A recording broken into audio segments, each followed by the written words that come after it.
நமஸ்காரம். அடியேன் ராமானுஜதாசன். தமிழ் தொண்டு எங்கும் பரவ வேண்டும் என்று எம்பெருமானார் ஒரு விஷயம் செய்தார். பெருமாள் புறப்பாடாகும் பொழுது என்று நாம் போன காணொளியில் பார்த்தோம். இப்போ அந்த அருளிச் செயல் திவ்ய பிரபந்தத்தை, தமிழ் வேதத்தை பெருமான் திருமுன்பே நாம் சேவிச்சோம்னா பெருமானுடைய கடாட்சம் நம்மேல் படுமா என்று கேட்டால் அவசியம் படும். இதுக்கு உதாரணம் முதல் 3 ஆழ்வார்கள் பார்த்தோம்னா பொய்கையாழ்வார், பூதத்தாழ்வார், பேயாழ்வார். இந்த 3 பேரும் தமிழ் வேதத்தை முதல்ல ஆரம்பித்தவங்க யாருன்னா இந்த 3 பேர் தான். 300 பாசுரம், ஒரு ஆழ்வார் 100 வீதம் தவறாமல் 3 பேரும் 300 பாசுரத்தை அருளிச் செய்தார்கள். முதல் தமிழ் வேதம் வைஷ்ணவ சம்பிரதாயத்தில்.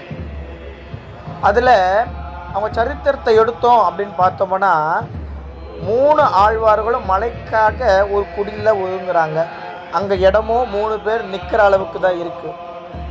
4வதாக யாரோ ஒருத்தங்க நெருக்குகந்த பெருமானாக அந்த 3 பேரையும் நெருக்கிற போல 4வதாக ஒரு சுவாமி வந்தாராம். அது இருட்டில் யாருன்னு தெரியல. அந்த குடில் இருட்டாக இருக்கிறது. அந்த இருட்டில் யார் வந்திருக்கான்னு தெரியல. அதனால் பொய்கையாழ்வார் முதல்ல எடுக்கிறார். வையம் தகழியாய்வார் கடலே நையாக வைய கதிரோன் விளக்காக செய்ய சுடராழியான் அடிக்க சூட்டினேன் சொல்மாலை இடராழி நீங்குகவே என்று இந்த இடரை போக்கணும் அப்படின்னு சொல்லி உலகத்தையும் கதிரவனையும் விளக்காய் ஏற்றுறாரு. விளக்காய் ஏற்றுனவனே ஒரு பக்கம் வெளிச்சம் வந்துடுது. அது யாருன்னு சற்றே கொஞ்சம் தெரியுது. அடுத்த ஆழ்வார் பார்க்குறார். உலகத்தில் இருக்க வஸ்துவை வச்சு நீங்கள் விளக்கு ஏற்றுட்டீங்களா? அடியன் எனக்குள்ளே இருக்க வஸ்துவை வச்சு ஏற்றுறேன்னு சொல்லி அன்பே தகலியாயார்பமே நெய்யாக இன்புருகு சிந்தையிடுதிரியனன் குறுகி ஞான சுடர் விளக்கட்டினேர் நாடனருக்கு ஞான தமிழ் புரிந்தனான்னு அவருக்குள்ளே இருக்க வஸ்து வச்சு அடுத்த விளக்கை ஏற்றுறார். 2 பக்கமும் விளக்கு வந்துடுச்சு.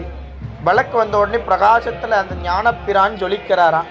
உடனே 3வது ஆழ்வாராகிய பேயாழ்வார் திருக்கண்டேன் பொன்மேனி கண்டேன் திகழுமருக்கணி நிறமும் கண்டேன் சிறுக்களருளும் பொன்னாழி கண்டேன் புரிசங்கம் கை கண்டேன் என்னாழி வண்ணன் பாலின்று. பெருமானை பார்த்துட்டேன், பகல் கண்டேன் நாரணனை கண்டேன்ற மாதிரி இந்த விளக்கொளிச்சத்தில் அந்த ஞானப்பிரான் ஞானமயமாக ஜொலிக்கிறான் அப்படின்னு 3வது ஆழ்வார் பார்த்தாராம். பெருமானை பிரத்யட்சமாக சேவிச்சாராம். இதில் நம்மளுடைய கேள்விக்கு பதில் இந்த சரித்திரத்திலே இருக்கு. வேதத்தை பெருமான் இருந்து கேட்டானா என்று கேட்டால் அது கேள்விக்குறிதான். ஆனால் இந்த திவ்ய பிரபந்தத்தை முதல் 3 திருவந்தாதி பாசுரத்தை பெருமான் பக்கத்தில் இருந்து தன்னுடைய செவிக்குளிர கேட்டிருந்து அருள் பாலிச்சிருக்கான்னா அந்த திவ்ய பிரபந்தத்தோடைய ஏற்றம் எப்படி இருக்கும்? ஆகையால் தான் நம் திவ்ய பிரபந்த கோஷ்டி மென்மேலும் வளரணும்னு சொல்லி சுவாமி எம்பெருமானார் பெருமான் திருமுன்பே நடக்கணும் அப்படின்னு சொல்லி முதல்ல தமிழ் வேதம் நடக்க பெருமான் பின்னடக்கின்றார் என்று சென்ற காணொலியில் பார்த்தோம். எதனாலன்னா இதுதான் காரணம். ஒரு ஆழ்வாருக்கும் பெருமாள் தன்னுடைய ஆசைய பிராபல்யத்தை ஆழ்வார் மூலியமாக தன்னுடைய சௌசல்ய குணத்தை காட்டியிருக்கார். ஆகையால் தான் தமிழ் வேதம் மென்மேலும் வளர வேண்டும்னு எம்பெருமானார் பண்ணார். இன்ன வரைக்கும் திவ்ய தேசத்தில் பிரத்யட்சமாக நம் சேவை சாதிக்கும்படி பெருமான் திருமுன்பே சேவையாகிறது திவ்ய பிரபந்தம். திவ்ய பிரபந்தத்துக்குன்னே திருவாய்மொழி உற்சவம், அத்தியன உற்சவமே எடுக்கிறோம்.